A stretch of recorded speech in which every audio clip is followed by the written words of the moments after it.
time that we live in because of it. Well, Luke Lewis. What's up, man? I'm happy to have you back, man. Happy to be back. Thank you for having me. Dude, it's been a year, and a weird year due to everything going on in current time. And while everyone else has had a very weird year, I really think your experience is unique because I know you guys got married, and so you've got green card and visa issues from being from Wales. Yeah. Right. So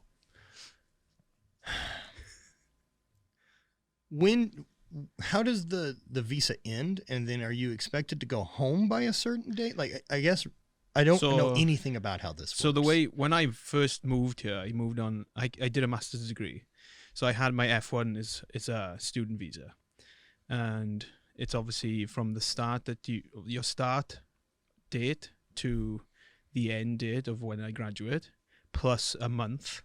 But because I did a master's degree, I could apply for an extra 1 year, and it's called an OPT, where you can work for 1 year. And then it's basically a way of like the government saying, hey, good job on the degree, now you can pay some taxes back. So I did that. Oh, no. And during that time, obviously I met Maddie and we got married. But I had a deadline where I had to leave the country. So we obviously put all the paperwork in just before that.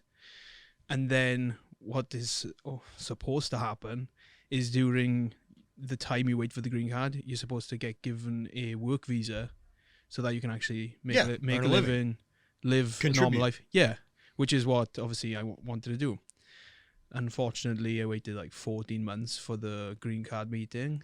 And was that a mistake on y'all's part, or was it you just don't know? No, so we had a immigration lawyer and everything to go through the whole process. And in fairness to him, he was awesome. He did everything for us. We just had to, pay him and fill out the paperwork.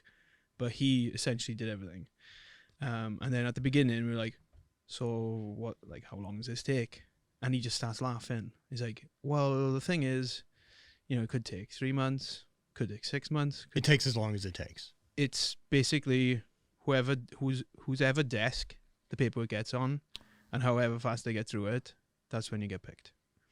So he said, to be honest, I've had people that have waited a whole year, and then they still haven't had it yet, and then I've put somebody else a lot later through, and they get there. No rhyme or reason. Yeah, no reason at all.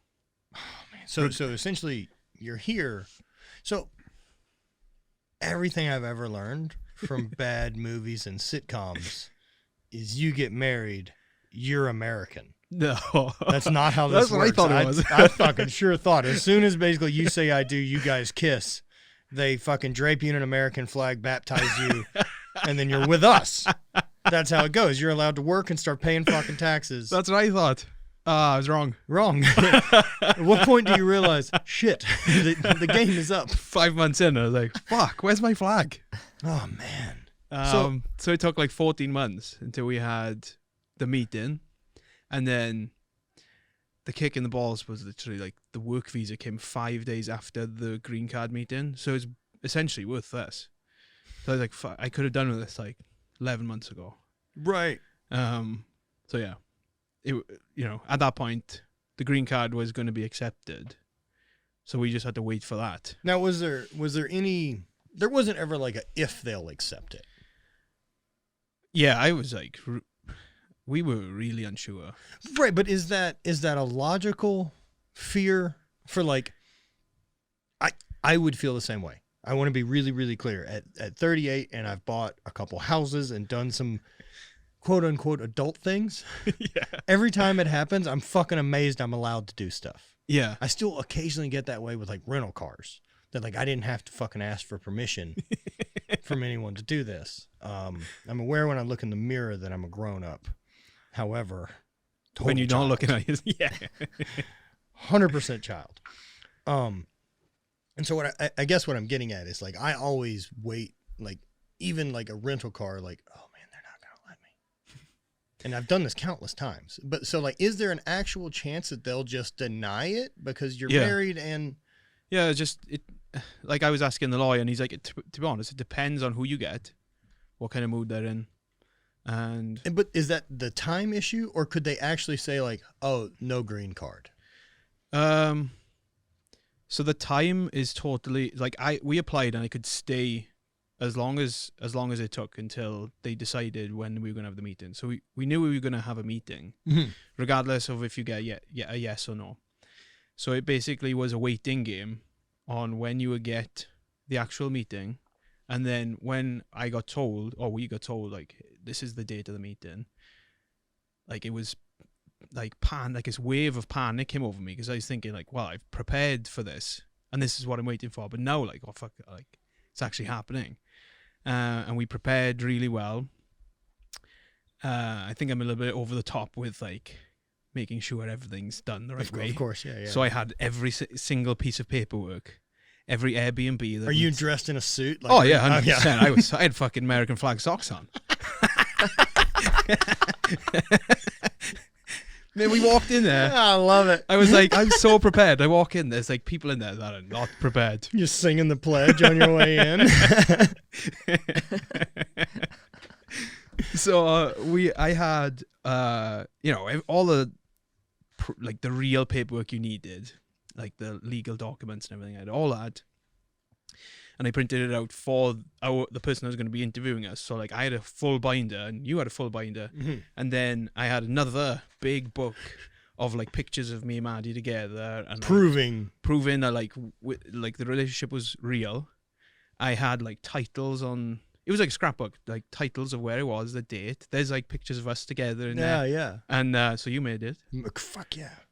But we get there, and we sit on this tiny little table, and the woman that called us up, she's like she walks to the door, and she's like, "Leo Glass." And I'm like, oh, fucking hell, here we go. This lady does not want to be here. So we're walking behind her. She sits on her desk. The first thing I do is like scan the fucking office, and like it's a mess. You're like in the Bourne Identity. You're looking for anything to help you in this situation. All right, I got you. So I was like, oh, I'm looking for clues to like maybe. She's like, into sailing. Yeah, exactly. How about a schooner? This was the sign though that really put me off. I'm like, I'm not even gonna bring up cats. She had this like sign that had like a cat on it, and it said, I love my cats with ketchup on. Honestly. So I don't know if anyone's listening that knows like that's a real saying. I don't or anything. know if that's a saying. I was just like, oh, she likes cats. Wait, hang on. With ketchup on them? So does she eat the cats? I don't understand. Brent, can you find any have a look. Signage of some type of similar saying? So I avoided that topic. And then I tried to be nice, like, oh, hey, how's everything or whatever. And she couldn't give less. Just like one government employee. Didn't give a fuck. Hourly paid, yeah. And the really, the worst part of it all was it was really impersonal. Like, of course. Like we sat together and there was a big screen in front of us and we had to wear masks. She was wearing a mask. So like, you couldn't see like any expression on her face. She couldn't see expression on our face. So I just felt like it was bizarre. Like, how are we supposed to show that we are like a couple if you can't even see our faces? And then, like, I was trying to get some information from, like, my answers on her face, and I couldn't even see anything. Oh. So it was awful. And then there was, like, like, this little gap, yeah? Yeah. There was, like, about that size underneath this, like, PVC thing between us. I had, like, the book, the book for her, with all the copies, and I was, like, trying to slide it in the gap, and it wouldn't fucking fit. Was there no way to, like, go around it? Oh, she was not willing for that. Like, you couldn't hand it over to her. I could have, but okay. So in reality, like, yeah, but she was just like only through the gap. All right, sound. You just start taking it out page by page. Yes. So she's like, where's this? And I pull it out, and I had to give her the original. So like literally the whole book I made for her, which was like this, like, I was like, all right, put this fucking back in the bag, I suppose. So I had to like slide things underneath, and then she asked a couple of questions, nothing about the two of us, which was like really weird because I thought that mattered. Yeah, I thought, this is important to know information about the two of us. Do I know different things about her that other people don't know, and vice versa? Wasn't asked anything, which really like freaked me out because I thought well, maybe we've done something wrong because she's not asking those questions. But apparently it was like a good thing because she didn't feel like she needed to dig into the relationship. But then the thing that really upset me was I made this whole scrapbook with all these pictures of all of us and with all these things we've done. And I was like, oh, you want to see a scrapbook of that? She's like, nope. I said, and I'd really like. I want you to look at my. I literally was like, can you just have a little look, please? He's like, nope. Like, fuck's sake. Spent hours on this thing. All right. So, knowing you, and again, the level of preparedness in American socks to manage the anxiety of like, what is a really serious, heavy meeting? Yeah. I am not being like, you're uncalled for in your feelings. Fuck, I'd be terrified. Yeah, I'm laughing about it now, but yeah, like, of course, at the time of course. it was like one of the worst things I ever went through. How much, like, digging in to get to know each other of you and Maddie did you cover material and try to memorize? Like, did you get flashcards on shit to like? We didn't go that far because I feel like we know each other pretty well anyway. But it's not like your second birthday party, you had peach ice cream.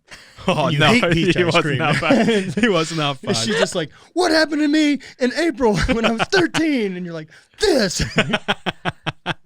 Just like at any minute, she can just fucking ninja questions about her timeline to you and vice versa. It wasn't that bad. Okay. Went through like family birthdays and things like that. When we met, all that kind of information. Right, make sure you remember this. But like when you get there, fuck, it's just like, oh, you're gone. I couldn't remember my fucking name, to be No, honest. of course, Woman which called is- my name, I was still sitting there. Like, oh, fuck me. Okay. Oh, man. And so then it's done.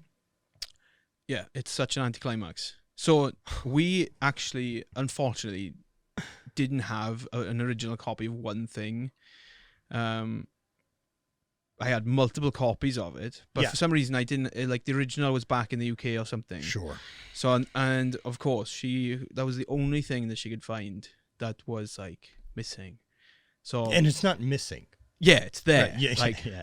it's just like the original one is not What in an her hands. archaic thing. Can And you imagine telling people they have to keep up with a sheet of paper their entire life? I sent it to her. She hasn't sent it back. What document was it? I can't disclose. Oh, that. you can't. Oh, okay. All right. But anyway, what was the question? Sorry. So she sent it back to you, Oh, or did you just have to send it in? that was it. Sorry. So we went into the meeting, did all that, and then she said, "All right, I need to see this document. Can you send it to me? Here's the address." I was like, "All right, yeah, that's totally fine. I have it. I can get it." And then I said, "Is there any like feedback how the meeting went or anything?" She's like, "Can't tell you." Like, well, did it go like? Is it like did it go well at least? I don't really know. It's like, I'll let you know, is what she said. And I remember, I'll always remember this, standing up, and Maddie was like halfway out the door, and I kind of like was semi-crouched, stopped myself, and just like looked back as if to say like, what's going on? Like, should I stay here? So I like looked at the woman as if like maybe she'll stop me and say like it's fine. She didn't even look at me, like head down back on the notes. I was like, oh fuck. Nothing. Yeah, so like we left and I just didn't really know what to do. It was like, we'd waited for so long and it peaked in such a like anxiety peak during that whole process. Meeting. And then I just crashed and I just felt like, and I felt nothing from it. Because I was like, well, I feel like it went well, but like there's nothing to tell me that went well or not. It's like coaching Canadians. So it was It's my experience of it. It's like I feel like Well, this like went that well, talk. but I've had no feedback like that talk you in any way. So yeah, similar to that. Like I had just kind of wait then, and it was a strange time because we sent it away, and no one said like, "Hey, we got it." So if you would have had that other sheet of paper that day, She would have probably told us on the day. well, do you know that? Or is that something I've heard now you're from- guessing? No, from other people. Okay. From so she other would have people been like, I good know. to go. Yeah, And like Yeah. hand you your badge or whatever it is? Yeah, I she don't know could- what you get. you get a little. Oh, I don't have it. Actually, Yeah, I should have brought if it's it in. not a fucking legit green, It's green. Yeah. okay, fuck yeah. I'd be super bummed if it's yeah, not. I should have brought it in. Wear it it's around out- like it's a outside. goddamn metal. Yeah, just like Yeah. around my neck. And so like, so you get that, and then is that like automatically now you can work? Like you're an American citizen? Yeah, so I when I was in college, I had a social security number anyway because I was a graduate assistant. So I had that. Oh, what's your social security number? I think it's. Get some accounts open, Brant. We need some funding. Oh, fucking hell. We'll get this first gen immigrant over here, steal all of his things. Conversion rates plummet. The American dream. That's right. Welcome. Yeah, so the green card is actually 2 years. And then we have to go, either we'll have to go back again, or we just have to basically say, like, prove that we're still in a relationship and married. And then it's 10 years. But then during that time, I can apply then for citizenship. So technically, I'm not a citizen. Okay. I'm a permanent resident. Got it. So do you still have to pay taxes in Wales? No, because you don't earn any income in Wales. Yeah. Right. Got it. So you're still, passport would not be U.S. No, mine's the UK one. Okay. Yeah. All right. Fuck, man, that's hectic. Yeah, like it's like, and you guys, Maddie travels a lot for work, and I know you guys got panicky on that because of like, did you run into a situation in an airport where you're not gonna be allowed to get on a plane? Yeah. So there was a couple of times actually where we had to fly, and it was during the process of we were waiting for the green card, and I couldn't send my passport because we'd waited so long, my passport had actually expired, but I was advised I was advised not to send it away, because if I was called for our meeting and I didn't have my passport, or the new one didn't come back in time, it would have looked really bad on me that I didn't have like documentation, and like the old passport had a visa in there and everything, like my old visa. So I kept it for that purpose. The visa inside actually didn't run out until 2024, but the passport itself had run out. So it was just like very nerve-wracking, because you get there and some of the staff don't really know how to deal with it. And when we live in fucking State College, and we went. So it's fair. You're not at LAX. Yeah, and we went in this small little airport in State College, and you have an expired passport. Yeah, and the first person I go up to, she's like, "No, nope. no." So I'm fucking like losing it. Right. So driver's license doesn't work. Yeah, we took all the paperwork, like the green card paperwork. So I just literally had to be like, "We're married. This is wait for my green card," and they were just like, "All right, okay, I guess get on the plane." But when we flew to Colorado, it was actually, we flew from Pittsburgh, and the guy was awesome. He's like, "Oh yeah, just show this page, you're fine." Okay. I was like, "Fuck, all right, thanks." See, why isn't there? There's just no consistency to how it works. Like, it should be like, yeah, I know I'm allowed to legally fly, so we don't ever have to discuss this. This isn't an opinion matter. Yeah, I don't have to be walking up and like praying that the person that I speak to is going to be okay with us. Yeah, very, very strange. Very strange, man. And I mean, and as a fellow crazy person, like, you've got to have fears of deportation. Like, do you see, like, anytime the news talks about immigration, are you just like, what the fuck? Yeah. Yes. Yeah.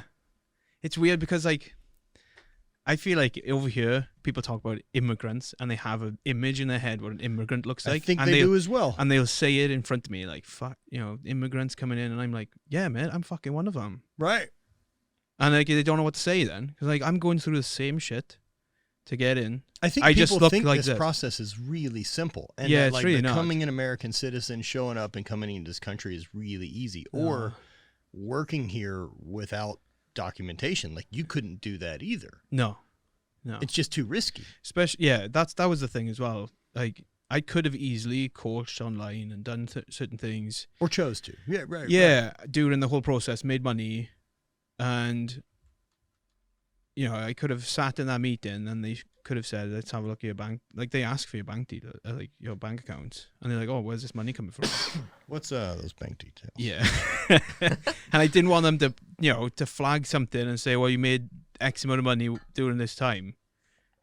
This is the last fucking thing you do in America. You're gone. That was like my envision. You know what I mean? Like, Yeah, you know Could have what's incredible? easily- Can you imagine if that was the thing that got you kicked out of America? Was, Yeah. was making money? yeah, That's the thing we're pretty into. yeah. Now, So, like I know other countries, man, like immigrating too. Like I think at least what I've looked into with, and maybe that's just becoming a citizen. I think becoming a citizen gets tricky in a lot of places. Like I know if we talked about like if we wanted to move to Iceland, yeah, like we have to have jobs lined up before we can get. And I think that's mostly to get like a work visa. That's what I would Yeah. need to be able to stay longer. okay, And so we'd have to have jobs lined up and prove that we are providing for Iceland. yeah, exactly. So you didn't have to do that. No. Okay. No. So ours is was a marriage green card. So Mhm. it's just basically saying like, Marty is saying, I am an American. This is my husband. Got it. I want him to live here in this country. So it was different in a way in terms of like work, because I was working at Penn State at the time, and I couldn't literally go like, well, I'm working in Penn State University. I'm not like fucking down and out. I'm actually doing something legit. Right. It doesn't matter. They don't care.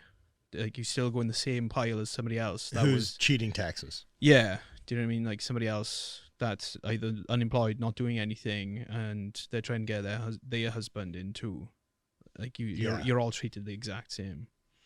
That was a difficult thing, and you definitely saw that in the office when we went there, because I had a big shock. Like I was like so worried that we were underprepared, and I got there. I'm like, we are prepared, because some people Just a disaster. they were just there in like fucking the scruffiest clothes, no paperwork.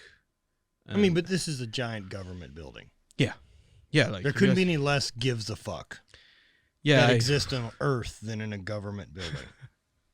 Yeah, it was like walking in the DMV, I suppose. Yeah. Yeah. Just a place that looks 30 years old, bad lighting. Yeah. Yeah. Yeah. I don't know why. Why is it that way? Why is it that way? What is it like doing shit with your government back in Wales? Or your former government? Oh, when I 'cause- actually the US embassy in London, that was cool. Really? Yeah. Yeah, that was a long time ago. When I had to get my visa to come over to America the first time as a student, like it was like a really like grand building, and it was all security checkpoints. Go up these like really cool stairs. But then when you get in the room, then it was like Government room. it was a bit like a bingo caller, like Oh, you're no. like number 600, like yes. Yeah, see, those are weird experiences that like I don't know that I'll ever have. Yeah. I mean, whether or not I decide to live in another country, I don't know. It's worth it. Right? Yeah. And I think, man, I've traveled a lot, but I've Yeah. only moved 10 hours from the place that I was born, essentially. Yeah. Right? Like, I think it's a way different experience to decide to move. Mm-hmm. I mean, and while this has got to be relatively comfortable movement, you're moving to another place where they do speak your language. Yeah. Is there any issues at all just with dialect, or has it just gotten out of the way over the years? I don't know.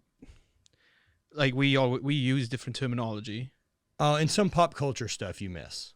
Yeah, Yeah, because you're not a teenager here. Yeah, when I moved here as well, like people would make references to stuff, and I'd be that is the one thing that I've definitely realized is that when you're in a room full of Americans, and it's getting less and less now because I've lived here longer, but when I initially moved here, you know, you want to fit in, hang out with everyone, and like people are making references, and I'm like, I have fucking no idea what's going on, and everyone's laughing, and you just feel so terrible. you have to like It's like break, they're speaking another language. yeah, you have to like break through this like alienated stage where I like just laugh with them. like everyone's speaking the same language, but you're like, I have no idea what's going on. Or like I can't say something that's like funny to me from back home because they're like, what is this fucking guy I doing? would absolutely say things that are funny to you back home. That's how you infiltrate. They need new shit to say. True, that's true. You're the Maddie unique one uses then. all my like my phrases and Yeah. my words. She doesn't even What's read. her favorite? Excuse me. Because I have like I guess I listened to a radio show for a long time driving, Yeah. and the host is Australian, and so I picked up mate. Okay. And Yeah. like it's fully part of my, like I'll use mate instead of bro. Yeah. Like Yeah. just naturally part That's of me it. I too. don't think of it anymore to say it. I enjoy that. Same. I very Mate much is like good. it. Um, I like cheers too. Cheers is a good one. I want to use brilliant For more. like for saying thank you. Yeah. Yeah. I do like it. Cheers. Yeah, mate. cheers. Cheers, mate, though. Cheers, mate. I like Excuse me. I like the use of the term brilliant. Brilliant. You guys use brilliant Yeah. way more than we do. Yeah, it's brilliant. That is. Or another one I like it, instead of saying someone looks, well, maybe I'm fucking this up, like dressed cool, it'll be smart. When you're dressed, like if I was in a suit, You're in a suit, you're dressed you'd be like, smart. oh, he's dressed smart. Dressed smart. Yeah. So you guys went back over Christmas. Yeah, we did. Yeah. That's the first time you've gotten to go back in fucking how long? 2 years. Is it weird to go, like, I haven't been to my hometown now in, probably 4 years. Oof, that's a long time. Maybe. It's a long time. Yeah, maybe. Shit. Okay. Time No. to go back or no? 2.5. 2.5. We're good. Sure. Yeah, because I did Thanksgiving. Oh, okay. It's a big gap. Yeah. 2.5. 4 2.5. Yeah. They run together. Numbers don't work. No. It's Thanksgiving, so it's like once every now and then. It's a weird holiday that we're forced It's not to a eat leap turkey. year, man. They do it every year. It's terrible. Stupid holiday. I fucking hate the food choices. I'm not into turkey. I don't even want to get into, like, I asked one, try to understand why you do it. Why we celebrate Thanksgiving? I like, man. how you like, I don't know if I want to be God. sitting at this fucking table. I'm trying to figure out, like, how, if you asked me, like, how would I explain Thanksgiving right now to say we're celebrating? Oh man, this is a real test of whether or not I'm actually intelligent. What are we celebrating Thanksgiving? It's allegedly is the Pilgrims and Indians coming together to celebrate the first Thanksgiving of like sharing resources and doing all that. However, none of that is historically fucking accurate. That Yeah. didn't take place. As far as I'm concerned, we didn't have great relations There was with the one. native tribes. There was one meeting at that time, and then and there's no way they And fucking then- ate so a the- steak and then turkey. after that, The that quick was- Google search is saying that it was originally modeled in 1621 for the harvest shared between the English colonists. Just everyone. But not the natives. I don't see anything about Indians. That's totally worked into all the But- Yeah, shit that that's we've what I- grown up with, But- right? Let's see. Yeah, I haven't seen I feel like anything it's about just Indians, something but- that I feel like people- there's an awful lot of native imagery that came with my childhood version No, of fucking I've- Thanksgiving. Also, I've seen it yeah, too. I'm pretty sure I think it's just that worked. was supposed to be worked in there. Yeah, it's but- worked in just It to may say, have like, been removed hey, at this we weren't point. bad people, honestly. It may be a thing we removed at this point. We may have edited our own history. Yeah, we that could have way, edited it out. Who knows? Want Which to is, pretend? which is also kind of a bummer. Because then we're acting like that shit didn't happen. Yeah. Well, history is written by the victors. That's why we have the calendar we do. That's right. The Catholics won. At the end of the day, Yeah. it is the year 2022. Jesus won. That's the proof of it. Whether I feel however I do, it doesn't matter. I don't write a different date on my checks. Fair. I don't even write checks. Yeah, who writes checks anymore? Fucking nerds. What year is it? Stone Age. But so getting to go home. Yeah. Does it feel same? Like, do you go home and it's just like, so I know, like, even me traveling back to Louisiana, like, the feeling is like, oh, this place hasn't moved. Like, it's like trapped Yeah. in time. Like, I don't see development Yeah. at the same pace that at least I feel like I've changed. Yeah. No, definitely. I was really looking forward to it. Obviously, I haven't seen my family for a long time.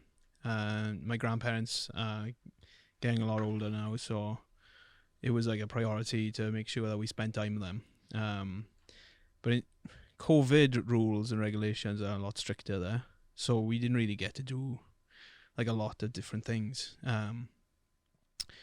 But like you said, man, like we went around, drove around a little bit, and you look at places and you think, like, I don't know if you romanticize it when you're a kid or not, but like when I was a kid, I always thought that the town I lived in was so like full of energy and people, everyone knew each other, and especially like rugby, everyone went to the rugby match. And when I used to go there with my father as a kid, like I'd always see all my friends. And I just like was driving around. I thought like it doesn't feel like that anymore.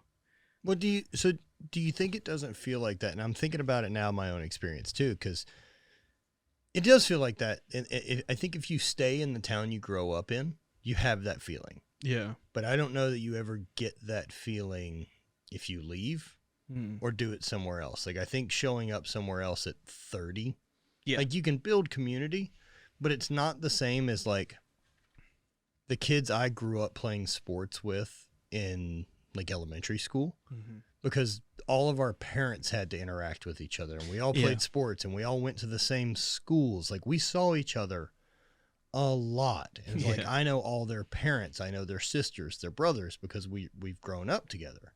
But unless you're part of that full tribal piece, you don't know the people there. And there is such a weird thing, right? That like you go back and you expect to run into everyone you knew, but like they've also gone off to do other shit. Yeah. Right? Like there's only 4 years of people I can probably think of in my hometown, people I went to high school with, right? Yeah. Outside of that, like that's a short window in the last 20 that's passed. Like, a lot of generations of high school kids have grown up and left and come through that town. That's true.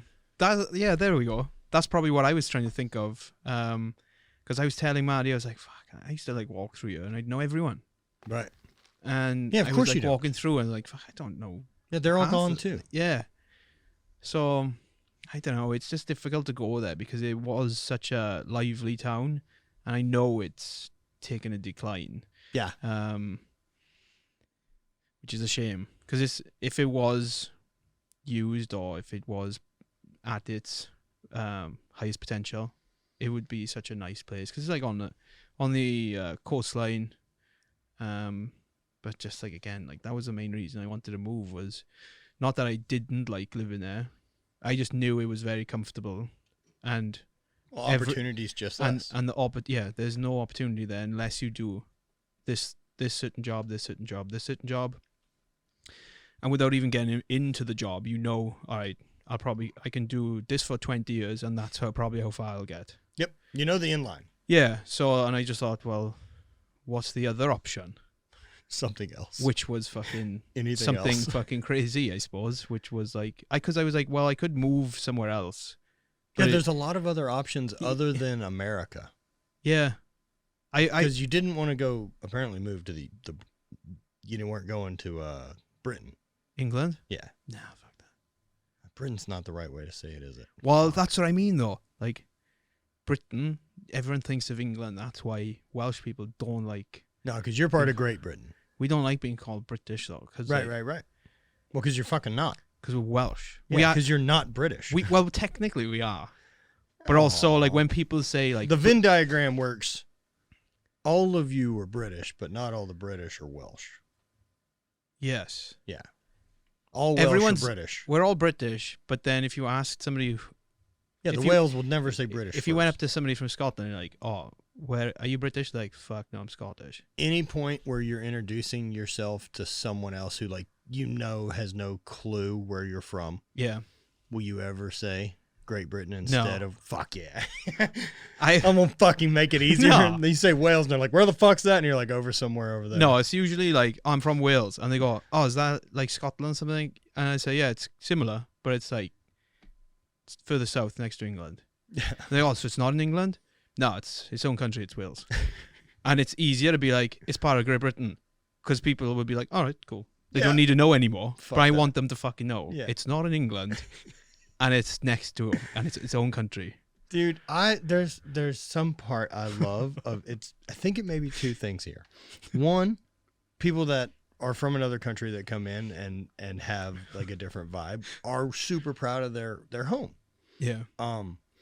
Like Icelandic guys I know, they fucking love Iceland. Yeah, I bet. They love Iceland. And I don't know if it's also because like you're all islanders. Yeah. You've all grown up on islands. Islands are fucking weird. They just operate different. Like the US just has so much room. Yeah. That it just feels also we haven't been here very long. Mm-hmm. We haven't built up a bunch of years of history. We haven't lost wars and figured it out again. Yeah. Like we're pretty fresh. We're still in the first draft. Still The way I've got you guys been through a few. We've had bombings and shit's gone south, and we had to rebuild stuff. Yeah. Yeah, like I think I love that sense of like country pride and almost like the obligation to educate other people about. I'll never have to do that. I open my mouth, and the entire planet knows exactly where I'm from and what we're like. Well, they have an assume. idea. They assume. They don't go, where? No one. I don't ever have to open my mouth anywhere on earth and someone goes, what country are you from? Yeah, that's true. Nope. I didn't think about it. They know it. America. I do want to clarify. I read it wrong. Indians were definitely involved. Yes. Okay. So I didn't totally blow that. No, that was correct. Also, they just said they didn't use the word. Is, They didn't use the word Indians. what did they use? They just said people. That's why I didn't see it immediately. They just said. Have a drop-down menu under it? I don't fucking know. Anyways, it is menu. Native Americans. Yeah. Were here, Yeah. and it was a dinner with them. Okay. Like- So, what little town you're from? Like, what? Describe the little town. Also, I don't even know this is a little town, man. I just it is a made little that town. up. Okay. Yeah. It's a coastline town that was referred to as Tinopolis a long time ago because it was at one point the largest distributor of tin in the world. At what point? What year are we talking? Oh, I don't know. I should know. I 15. apologize. This could have got you ruined at your meeting. If Maddie all should I don't know think this, anyone in the green card meeting would have been yes, like, this tell is me when the fucking critical information. Actually, was Tinopolis. Yeah, Maddie should know. I don't know. I Honestly, mean, like should. 1600s No, or like no, 1940? No. Can we do a little You Google? wanna Can we do a little Google search? Tinopolis? All right. What is this Type this word? down. L So I guess L L LL A A N E L L L I. I got it. All right. What is the question? When it was Tinopolis. found? Like when it was referred to as Tinopolis. Oh. I feel like it was maybe like 1890s. and they're just moving a lot of tin. Yeah, a lot of steel and tin alright. plate. Is there just iron ore there? Is that what's being mined? Yeah, there's a lot of mines in the local area, and it would be brought down to Llanelli. And because we had a lot of ports or docks, we would ship it out. This is later half the 19th century. The only date I'm seeing is 1990. Can't have been that. It must have been before that. I was born in 1990. Yeah, that's what I'm saying. And it wasn't Tinopolis. Well, I don't think so. But Were you it guys was, able to get things going a lot better with the tin stuff when you were still allowed to use leprechaun labor? I don't know. I have to ask my grandfather. He's probably a leprechaun. Yes. Man, if you have that type of labor force, Yeah. small places, they can teleport. Yeah. If you could really use it to your advantage, that Teleport. could be. I don't know the rules of leprechauns. Leprechauns are Irish, mate. We don't have leprechauns. in Wales. Same. Come on, now we're bordering something here.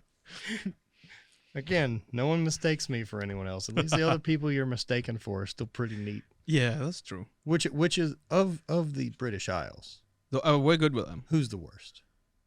Oh, who's the worst? Yeah. I honestly The like French. no, like French is what I if everyone said like there's this really funny commercial that's maybe a few years old now. There's a tournament going on right now called the Six Nations rugby tournament. So it's England, Scotland, Ireland, Wales, Italy, and France. Those are the teams that play. And they did like this commercial of who do you always want to beat, and they went to like all these fans, and it was like Scottish was England. Everyone was saying England, and then they asked the England fans, and they were like, and they didn't know what to say. And it was basically trying to emphasize the fact that like everyone else just wants to fucking beat Of England. course, right? And the English are like, I don't know, we usually And they're win. like, oh, why do you all hate us? And we're just like this deep-rooted thing of like deep-rooted this shit, deep-rooted dude. fucking tribal, Fuck you the people. tribal Celt inside You tried me to get rid of us. is like you and your fucking Saxon army tried to roll up here, and we had rocks and spears, and we still fucking held our ground. So fuck you. Right. The English has been backed out. I would love for Scott Ryder to chime in on this as he would defend Scott. Nothing I love more than fucking around with one of my buddy Scott, and I will, as quickly as I can possibly get into the conversation and remind him that we helped him out in World War II, I will. With as little context as possibly necessary to just chime in and be like, "You're welcome." Oh, fuck, God damn it. We were doing fine. I hate that. We were fine. I hate that too. We were lulling. That's what he said. He said we were lulling him into a false sense of security. Exactly. We had him tricked. We were doing all right. We were doing just fine. We were doing all right, man. You just came in and just fucking kicked them when they're down. Oh man, I love it. So you're coaching rugby. Yeah, and moving to doing more online coaching? Yeah, so I'm doing a bit of both. So I coach rugby. I've done that since I was 17. I obviously had my own rugby career. 17? I'm not sure what 17. 17. Fuck. That's just as bad. 17. 17. That's how you say it, right? Yeah. It's Say not it. much You say better. 17. Oh. You'd have to catch You're me on watering a roll. it down. Yeah, I know. You're watering it down. I know you. When you're rolling, man, I know if what I was it sounds going like. super 17. fast, it'd be bad. Yeah, it'd be just speaking grunts and whistles. So I started then, but I was still playing at the time. And then obviously I had my own rugby career, but kept coaching on the side because I really enjoyed it. And at the tail end of my rugby playing, I emphasized coaching a little bit more. Really enjoyed that role. And I ended up working for the Welsh Rugby Union as a rugby coach, which was a great job. Then I decided to move to America and study strength and conditioning. So that was when I moved away from rugby because I wanted to be like, okay, I've done this. Right. And now I can do something that's like totally different and throw myself in a deep end. And well, not only that, like all that benefits rugby too. Yeah, exactly. So I wanted to learn something new, but also be new to something where like, I'm going to fuck up and learn. Yeah, of course. Because like that's how it goes. Yeah, exactly. So it was strength and conditioning. I moved totally away from rugby. I did. I was a graduate assistant in Florida Atlantic University, and I coached strength and conditioning to basketball. Baseball, softball, volleyball, and it was great because they totally different sports, and I got to learn a lot about the other sports and how they need to prepare themselves for the demands of their sport, and like how does it differ from rugby. And I did like almost a full circle then, where I moved away from doing those kind of sports and went back to rugby because I was offered the job in. Well, because you'd worked within like fight training and stuff. Yeah, for a that's period right. of time too. Yeah, so I was the strength and conditioning coach in American Top Team. So I worked with a lot of the top fighters there, like Dustin Poirier and Junior Dos Santos, and that was great because there was some similarities between rugby and combat athletes. Power. I just loved it, like how they needed to train for their demands of the sport. And the interesting thing was when I kind of stepped into that role, I think at the time it was still a little bit behind the times in terms of not a lot of people really knew how to properly plan training sessions for MMA athletes, because traditionally they just think that more work is better. Right. This is yes. And you've met a lot of combat athletes yourself, and they are totally different athletes to any athlete I've ever met in my life. I get so bummed out watching fight strength conditioning try to mimic the fight too much. Yeah. Quit trying to do things for the time that's on the clock. Like, stop doing that. Use the gym to get stronger and more explosive. Exactly. Yeah. I think they try to be, like you said, too specific, when in reality, all those crazy things look great on paper. And they look good on Instagram. Right. Like, I'm doing this fucking repetitive throw motion that'll never happen in any... Or like holding fucking the miniature pink dumbbells and just doing like the punches. Right. Like, fuck, come on. Like, there's a lot better things that we can do. Yeah, we should be doing sets of 3 on the bench with bands. Yeah, exactly. Like, I want max fucking horsepower every movement we do. We don't need to do a bunch of them. No, exactly. And everything that we do as strength and conditioning coaches for the MMA athlete, it's going to be general anyway, because they do so much specific training. That's going to take care of itself. So there's no point in trying to mimic or almost getting stuck in the middle ground, because that's where the danger is. The load is too high or the volume is too high, and it gets really messy. So you want to be as general as you can. And to be honest, a lot of the MMA athletes, their training age is so low that you can give them very, very simple progressions over time, and they're going to get a lot stronger. Do you think that's simply because like the actual combat side of their training is so physically demanding that it's trying to adapt anyway, and so like giving it any extra strength conditioning work to challenge it, your body just tries to lean as far that way as possible? I think going to like what I said earlier, and they're very young. Yeah, but actually even the older, not young age, but training age. Yes, sorry, absolutely. But like when you look at somebody that's getting into MMA and goes training, does their striking, does their rolling, everything like that, and then they think that what they should be doing in the gym is like high intensity interval training or whatever. When you tell them to stop that and you actually give them a strength stimulus, and they're going to adapt to that massively, because they've never actually been in a situation where they're going to get that stimulus and then they can, overcome that and adapt. So it's very like minimal dosage will go a long way with them. Also, the thing that when you give them things like that, so we say to them, okay, this is going to be a strength day. We're going to match it up with the most difficult day that you roll or the most difficult day that you strike. Because they don't really understand the fact that you don't have to go hard in training every single fucking day. So we just that was a good thing. It's an old man's lesson. But that's the thing I really enjoyed, was to say, okay, when is the most difficult day? Or not really to the fighter itself. Go up to the coaches like Mike Brown and say, okay, we have Dustin today, this week.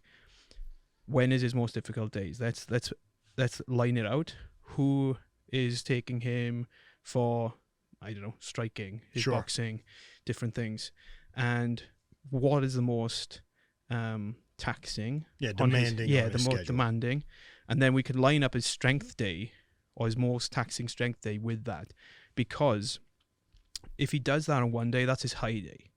Next day, then he may have like light sparring, and we could pair that with some aerobic work, very light, so it's like a recovery low intensity day. Then maybe he can have an off day. Then we can go back high intensity day again. It's not the case of like, all right, we're just going to train.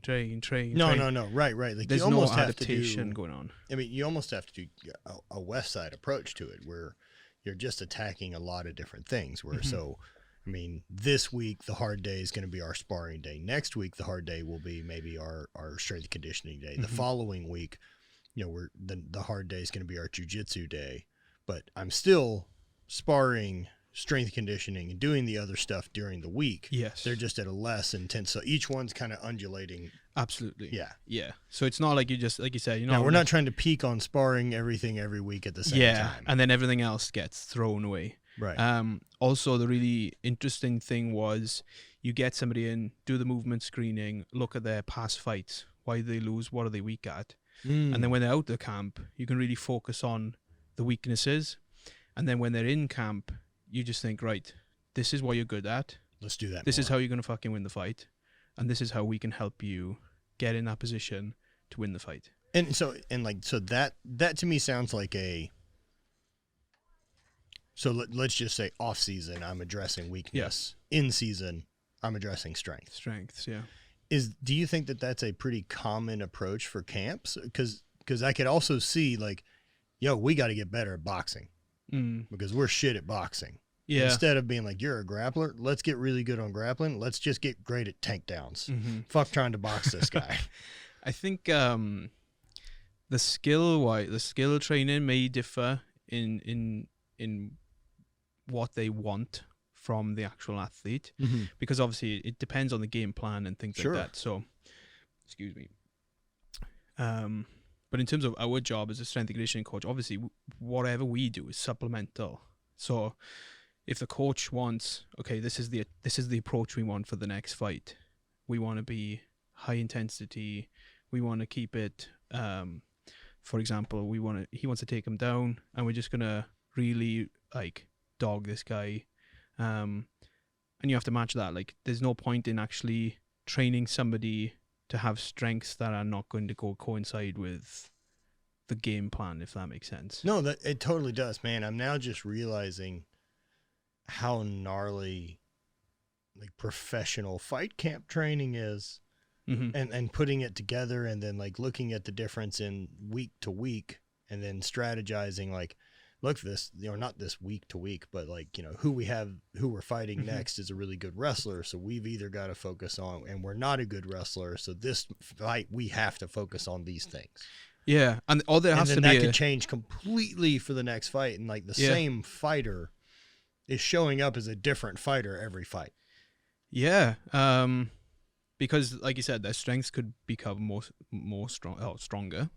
But also, depending on who you fight against, you could want to change up your approach to the fight, or go fire on fire. Fuck it. I know I'm not good at defending, or I'm not good at defending the takedown. I'm not good on the floor, but my striking's fucking way better than yours. So let's see who's got the strongest strengths. Yeah. So it's like the decision that you make at the beginning of the fight camp. How are we going to go with this? And then it's like, that's why I have so much respect for these fighters, because obviously they're going against one other person in a cage, and the fucking door gets locked. It's incredible. And I don't have anything in my competitive years that's anywhere close to a combat. Like, I just don't. I've never, other than like playing football in high school, is about as close as I can get. Yeah. And you fucking get down. Mm-hmm. No doubt about it. But like, it isn't the same as. It's not the same. Yeah. No, it's not the same. And I myself, like, same with rugby, you get to that kind of area where things happen, but there's never been a moment where you go one-on-one, you're in a cage and it's locked. So for me as well, I can't relate to what they're actually going through, but I'm just very, very respectful. The level of anxiety that you're walking through to continue into that fucking ring has to be incredible.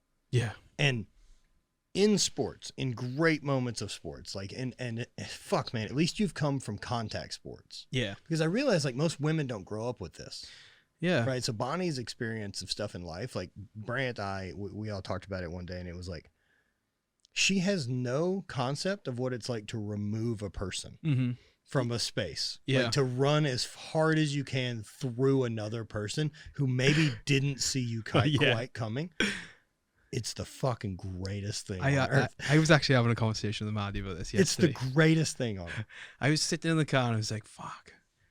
I haven't like played rugby for so long that it's weird to me that I haven't like either tackled or run at somebody. And I said to her, it's fucking amazing because it's not illegal, because it's literally within the rules, and you can fucking run at somebody as hard as you can. Not stop and just like hit them as hard as you can, and like it's great. It's amazing how much like I bet during high school, like they're playing football, and it's kind of one of the reasons I'm interested in jiu-jitsu or anything else again, is I felt my machine was really resilient. Yeah, like I could take a lot of damage in high school and be cool to operate tomorrow. Yeah, like I think if you just asked me to right now get into a football stance and do that many short sprints without any contact, like, I don't walk tomorrow real well. Yeah. I'm crippled. Much like as if you were just like, how many times during a practice do you end up on the ground and then stand back up? Mm-hmm. Just ask me to fall down that many times today. Like, I'm not good tomorrow. And that's a bummer. So like, I want to do more things now that are kind of get me back contact and moving. And so playing with other stuff like that. Now, with that feeling of how good it is to blast through a person, right? As a fighter, that walk-off knockout, that must be insane. There can't be anything like it. There can't be anything like, as an athlete, feeling like that back foot push into the ground and your hand and just watch them turn off. and fucking timber over like a sack of potatoes. Yeah. I bet you were absolute king of the universe. Yeah, I'm untouchable. Fucking at that moment. I don't know how long you get it, but you were fucking king. I mean, of I the can only universe. imagine it's what gets you back into the ring. That high is just fucking nasty. Dude, like, I bet that high is incredible at like a shitty bar in front of 10 people. Yeah. Much less like Making it for Madison Square money. Garden. Do you know what I mean? Like you fucking lights out someone in that arena and perform at that level. Yeah, of course Mike Tyson doesn't give a shit about anything else. I got He's goosebumps bored. Like there's thinking about nothing fucking Dude, cooler there's than the nothing thing. cooler, yeah. There's no better high than he's already had. it. Mhm. He'll never find it. He tried. He tried he with did. mass amounts of cocaine. Nothing was better Yeah. than knocking people the fuck True. out. He's back So much so that throwing he had to punches go and back stuff. out there. Yeah, he got cleaned up in his fucking Fuck, punching man. shit again. Incredible. Yeah. Incredible also to tell a guy that there's nothing you offer more valuable, and I mean more valuable as in exchange for money. That your ultimate thing you offer us is watching you fuck people up. Yeah. That's insane. Isn't And it? he's incredible at it. Come and watch me, and I'm fucking knocked Oh out. man. Him in his prime, unreal. Insane. Unreal. Absolute animal. An absolute terrifying human being. Dude, I think about that clip that they shared when he was getting back into shape. He's just like in a restaurant and he was just fucking swinging. Oh, like yeah. just like, Yeah, you know, yeah, just yeah. fast swings or whatever. And it was just, I was like Yeah, that's terrified. It was I'm like scary. terrifying. Yo, that dude's 50. That is not 50-year-olds I grew up with. No. I turned 40 in like just over a year. And the good news about that, at least with my journey so far, I've still yet to feel like I've had a year that ended where I'd be interested to relive it instead of whatever could be coming. Okay. I've never thought, man, that would be a fun decade to redo. That's No good. way. That's Already good did though. it. That's good though. Yeah. This is way more fun. Yeah. Way I'm more sure you fun. have some times where you're like, oh, So and it would be good. I don't look at it as a comparison. Mhm. What I miss, like I don't miss competing. I take that back. I miss that thing. I miss the challenge. I miss showing up Yes. to perform. I also miss being really good at a thing. Man, But nothing I'm you with you get to be big time. really good at is supposed to last very long. yeah. I feel the same way. Like it's a moment, right? Yeah. Like no different than, athletes that compete and get on stage. Like perfection's a moment. Mm-hmm. And like I got to ride it out for 10 years doing Yeah. a sport. Like so fortunate. So now like what's the next fun thing to get into? Yeah. I don't want to do that anymore. I did it. Yeah. So like Is there anything that's on your mind that you I like wanna get into? there's some stuff I've been doing. So like the endurance stuff I've Yeah. enjoyed because Mhm. it's such a different challenge for me, man. Like I'm an explosive, gnarly athlete. That's what I Yeah. want to do is move as much weight as violently as possible. I love it. I don't want to train any other way, and I've thus proven to myself that I kind of won't. Okay. Yeah. Nothing else makes my dick hard. I don't give a fuck about aesthetic training. I've tried, and I just don't give a shit. Even see results, and I'm like, I don't care. Yeah. Doesn't make a difference to me. But if I'm training in a way that I feel like I'm making myself more available to do fun things, Mm-hmm. I enjoy it. So like keeping enough engine from doing enough cardio so that if people do want to roll and do jujitsu, I can. Yeah. If people want to do some boxing stuff, I can. If somebody wanted to go mountain bike, I can say yes. Like I have enough gas tank and ability to do anything at any point. Yeah. So, we've got a 10-mile hike I'm hosting next weekend with my mentorship group, and that'll be fun. That'll be challenging for a lot of them to go out there and do a straight 10-mile hike. Yeah. But And then we're doing a 27-mile hike in April. I did it last year. And it's hard, man. it sounds. It was hard, but it's a full day. I think Yeah. that's all it was, right? Like I'm going to walk today until I can't. Mm-hmm. And I never ran into I can't. And I got back to my truck, and then I drove home, and then I couldn't walk very well. Yeah. How I was fin- how I was did, the, like, how I was the finished- fucking drive home? So as I someone wouldn't who be able to drives a lot, Feel my fucking I'm toes. okay in that position. But like I also was just starting to hammer food Yeah. because just the caloric burn period of being walking sure, for 11 hours. Like, I'm not going to get into a surplus. Yeah.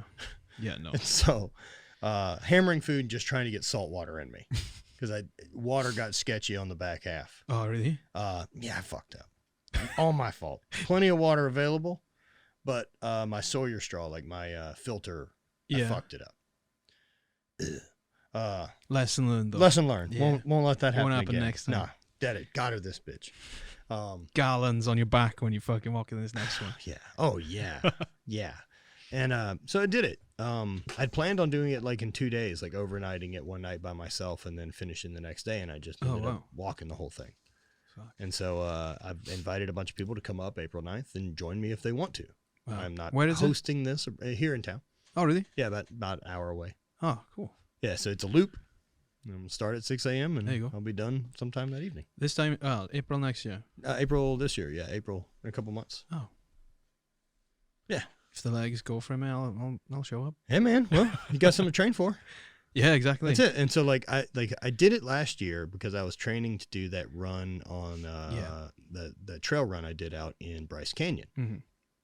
And so, I got to thinking, I'm like, oh, I'll do that again. That'll be fun. One of the guys in the mentorship group was interested in doing the full hike, and I was like, fuck, I'll do it with you. Mm-hmm. Something to train for. And, man, I've kind of been blowing it off of I did it last year. I'll do it again. Meanwhile, I'm like, oh, man, that's a long. I was 10 weeks into my run training when I did it. Yeah. My feet and hips and bones were way more accustomed to that much moving. And so this week, normally I do about 5 hours of cardio a week. And so the last 2 weeks I've been ramping up. I got it to where I'm at 11 hours this week.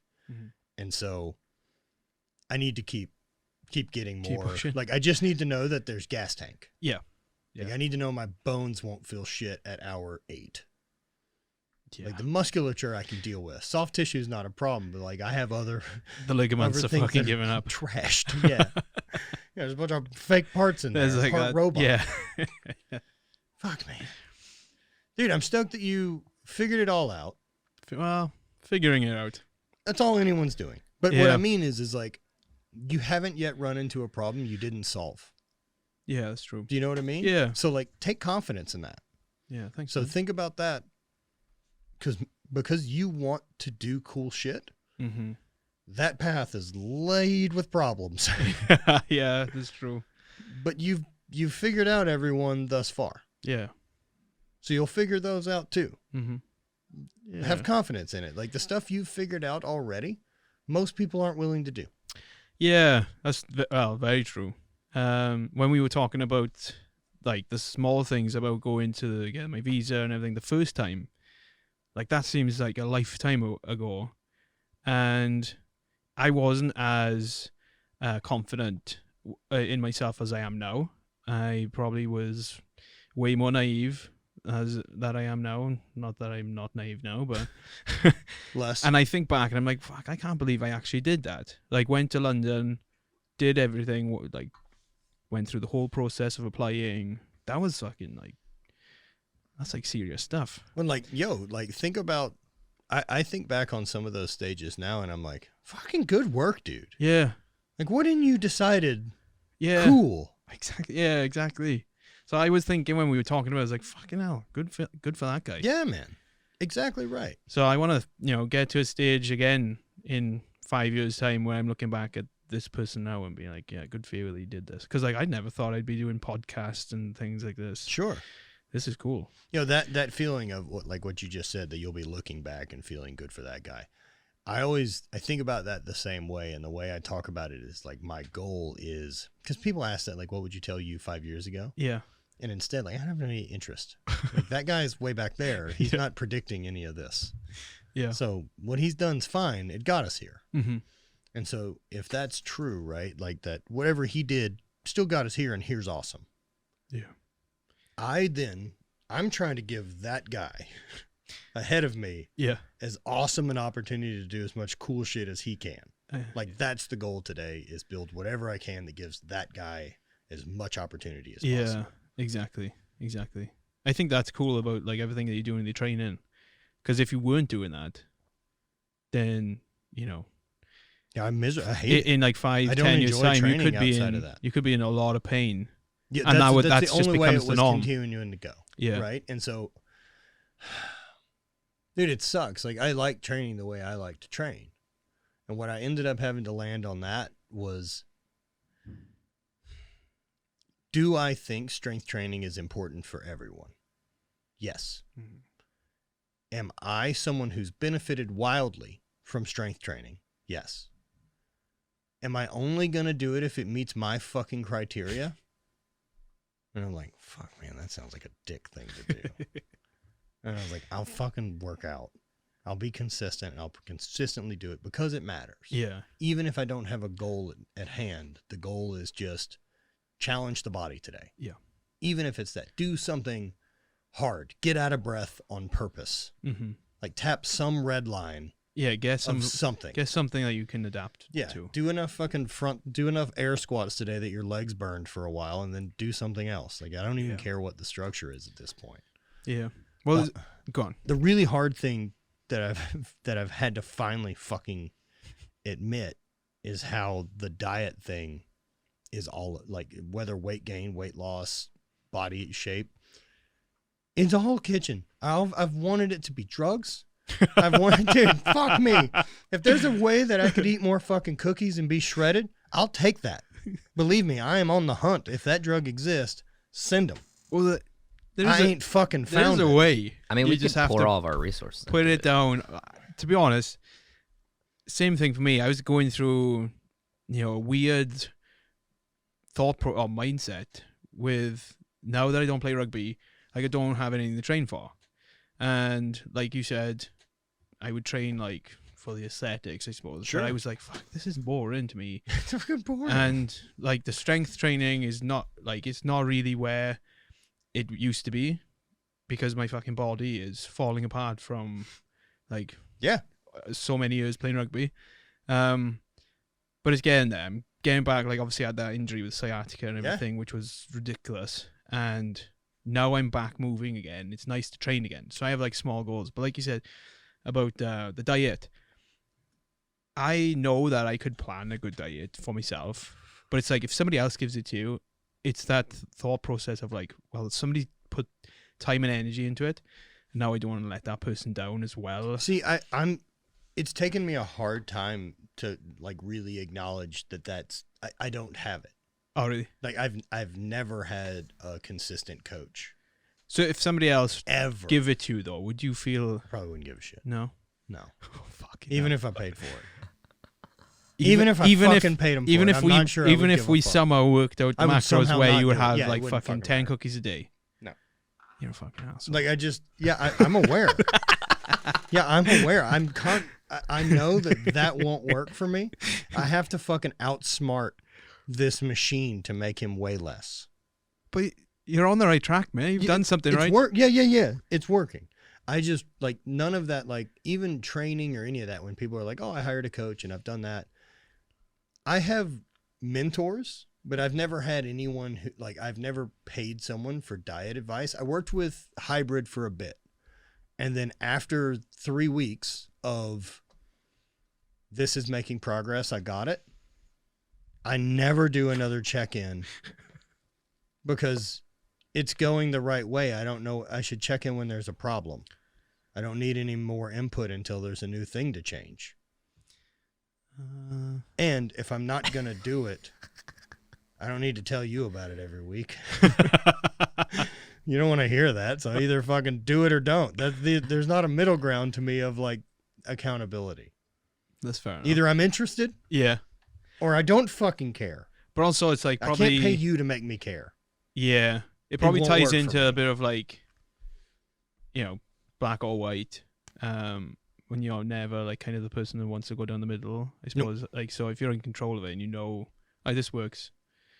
No, I don't ever want to train with people. Yeah. Ever. I don't mind having people around, but like I had to finally admit that one of the reasons I wasn't motivated in training, it wasn't because I couldn't train the way I wanted to, but it was because I had to train at someone else's place. Oh. I hate it. I have no interest. But no. Now I have a You place. have this and I hang out playground. here and train all the time. Yeah, it's it's great. awesome. By myself. Yeah. But I trained alone and threw in a field by myself the entire time I competed. Yeah. Like, there's no training groups. There's no community. It's only the dudes I see on the weekends. True. When you compete against them. Yeah, because none of my friends... Fuck do you mean I'm going to throw rocks in a field? No one's into it. That's something similar to what I used to do. Because my position in rugby is when it goes out, or like you say, out of bounds over here, it's called a line out. So both teams would line up with a gap in the middle. My job is to throw it back in. So it has to be really accurate. And I would just go down the local park and just throw at the rugby posts. And like, it's not like a thing that you invite your friends to be like, hey, you want to fucking come around and throw a fucking ball or a post? At a post. And it's like pissing down rain. And they're like, yeah, that sounds awesome. Yeah, but that's because So you just you're be there a on your own, lunatic just by fuck- yourself. yeah. Yeah, I did the same. Yeah, I get it. I understand this level of lunacy. Did you do the whole thing like, oh, if I do 10 fucking perfect ones in a row, then I'll decide I'm allowed to go home? Plenty of times. I've done that too many Yeah, times. plenty of times. In the fucking, like, it's dark at that point. Them's the rules. You're on 8. You're like, fucking better Them's make the these 2 rules. count. Fuck the 9th But one I up. think Start again. Even silly things like that, they build that repetition of, I fucking perform when it counts. Yeah. I have to perform on rep 10 Yeah. or it doesn't matter, Yeah, it's true. right? Like the other 9 don't mean shit. Yeah, this is the one that counts. Right. And so you get repetition on a thing that counts that really doesn't. No, because if Nothing you miss it, changes. it's It not doesn't like fucking- anybody. there's no consequences. No one's going to fucking jump But out that of the doesn't bush and mean shoot you you. can't make it Yeah. a real experience, a real, wrinkle in your brain, if you will, of like, yo, I fucking showed up. Yeah, exactly. I think those little tests matter, man. I miss that because I don't really. Same thing for you, I suppose. Like, there isn't like one thing or sport I'm like really, really into now, where I can do a small little I just want challenge. to play. Yeah, I just want to enjoy it, but there's nothing like I go, oh, fuck, right.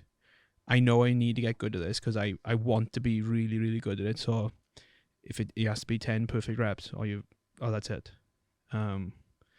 Like the line of throw in for me, I loved it. And Yeah. I used to do it every day. So darts. And now it's fucking darts. How naturally have you moved into this dart career? Well, I don't know. I'm thinking about nicknames and everything. Are you? No. Fuck, man. Me and Maddie were messing around. She's like, "Oh, you should be called like something with an L." I was like, "What about Luke Lightning Lewis?" Have you found? That's a strong name. I need to get a nice have you shirt found with a like bolt a to the back. local league yet? No. But I set up How the. good do you think you need to be? Before Oh you man, enter now the I'm league? way off. I think. Like I can. You hear yourself. Do you know every bit of advice you would ever give as a coach to someone powerlifting is you should just do your first meet. Yeah, true. Like so, I'll just play and see You should what's going on. just go. It would be fucking just go amazing. get the shit kicked out of you. Yeah. So Just then show you're up. like, all right. So that's what a dart tournament looks like. Yeah.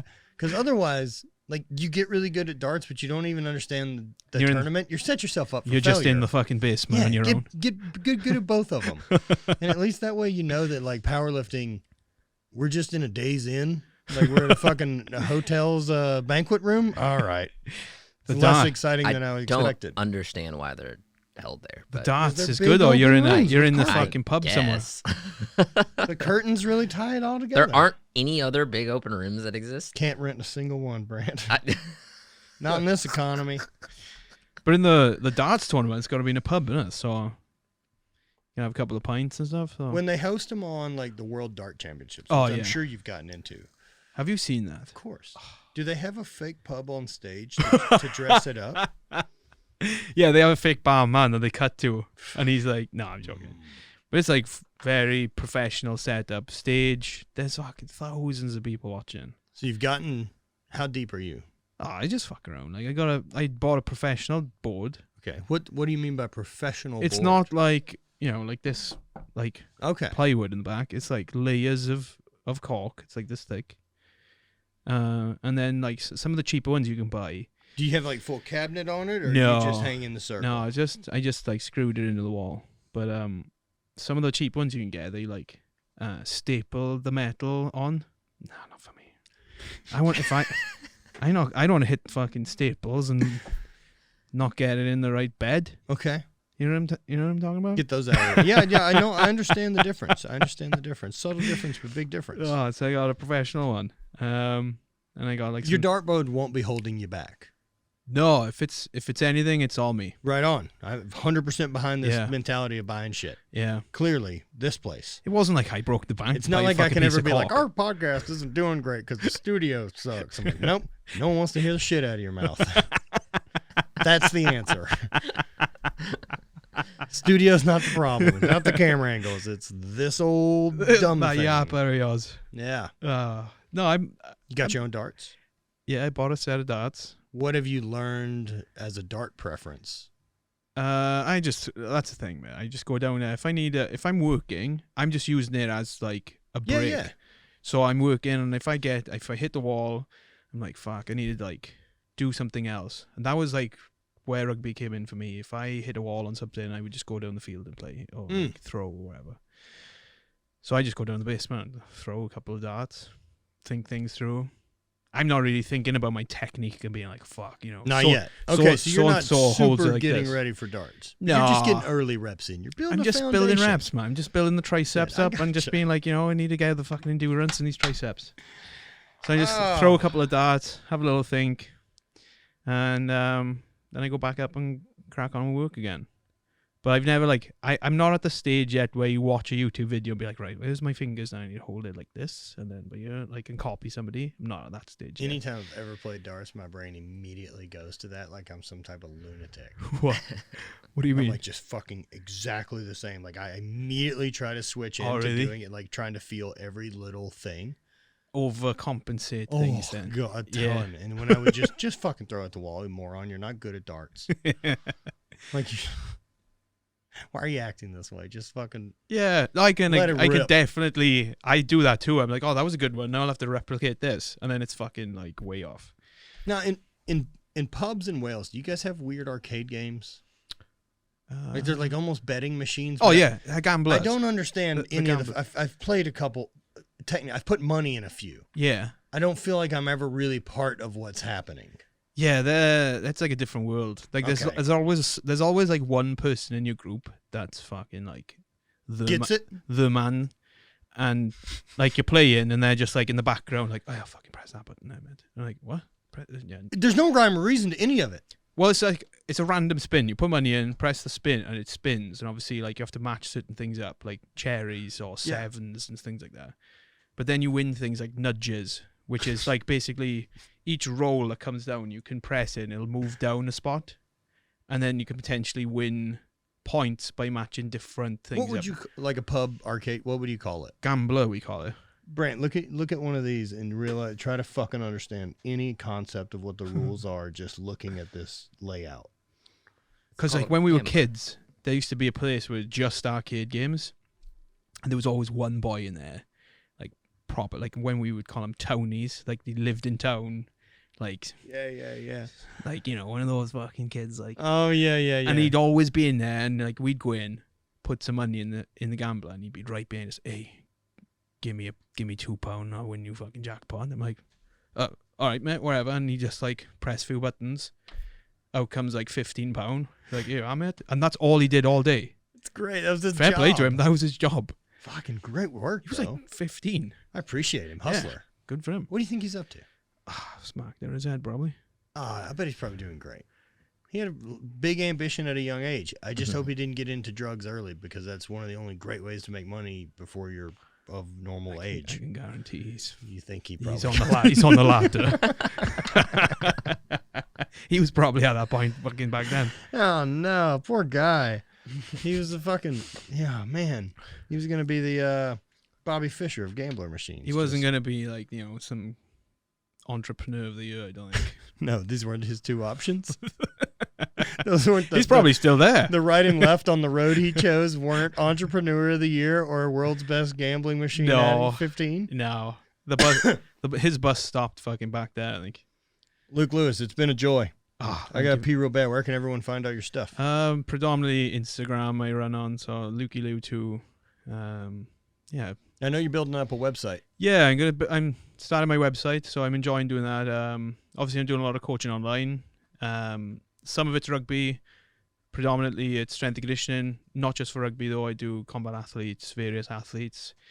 And that's my goal now. I was obviously, like we talked about, working in Penn State, coaching rugby and doing strength and conditioning, but I've really enjoyed doing the online coaching. Obviously, I want to go somewhere where I can do some more in person. But yeah, the online stuff, man, I'm really enjoying it. It's like, well, the in-person stuff's gonna come back. Yeah, it's gonna come back at some point, and you may as well have this other thing ready to go too. Yeah, exactly. I think that's what COVID really taught me was like, I was looking at a lot of other coaches that I knew that I personally looked up to, and all it takes is one person up top's decision to be like, your career's done in this place. And that's a really scary thing. It's super scary. Because like you can say that about any job, but in terms of coaching, you know, you have one bad season, everyone's gone. And I don't want to put myself or Maddie in a position, or like, you know, in the future, if we have a family, I don't want to be moving somewhere and in 1 year, like, I guess we have to move somewhere else. Right. I want to have that. I mean, that is one of the scary bits of the coaching thing. Yeah. Is those guys. But the weird thing is, I feel like in strength and conditioning circles, people don't allow themselves to branch out and advertise themselves because they feel like there's going to be a backlash from other coaches, because they're like, well, you know, gatekeeping it, like, oh, you have to do this, this, and this. You shouldn't be. Yeah, of course. Doing new things. And no, of course, but that's a big part of it. Yeah, so I'm really happy that I'm focusing on this now, so I can be self-sufficient and push my own brand, and then anything that I do in person is extra because I want to have skin in the game, but also something I know your really website's enjoy. not up yet, but because the podcast lasts a long time, do you have a web address that, like, because it may be active by the time someone gets to It'd probably be ogpcoach.com. Perfect. Yeah. There And we then go. Lukey2 on Instagram. Yeah, man. Dude, it's always a pleasure getting to hang out. Man, I love it. It's Really awesome. do. I get to just jab with you, so it's all good. It's fun, man. Thank you, dude. Thanks for telling man. me about fucking how frustrating trying to live here is. Yeah, I'm here now. Let's live it. Sure, man, but that's fucking heavy. Yeah, it was tough. So- It was tough, but I'm sure pandemic doesn't make it any easier just feeling trapped. it was a tough time. Very tough. Brother, a lot of love. Love you too, man. Thank you. Appreciate it.